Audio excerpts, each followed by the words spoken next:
And to also be a voice for the voiceless, to continue to raise awareness of those who were arbitrarily imprisoned and are still in prison in Turkey. They, police, detained us at the university. They illegally locked us in a room. One of them was a rector, president, of our university. For 3 months, he could not recover. For 3 months, he cried. I mean, a 60-year-old man, a rector, a professor of medicine, was severely tortured. He cried for 3 months. He wanted to die.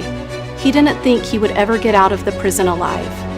Muhtaç olmadık, olmayacağız da. Revealed the profound challenges experienced by Turkish migrants and their ability to cope with hardships and trauma in order to provide a safe and stable life for their families.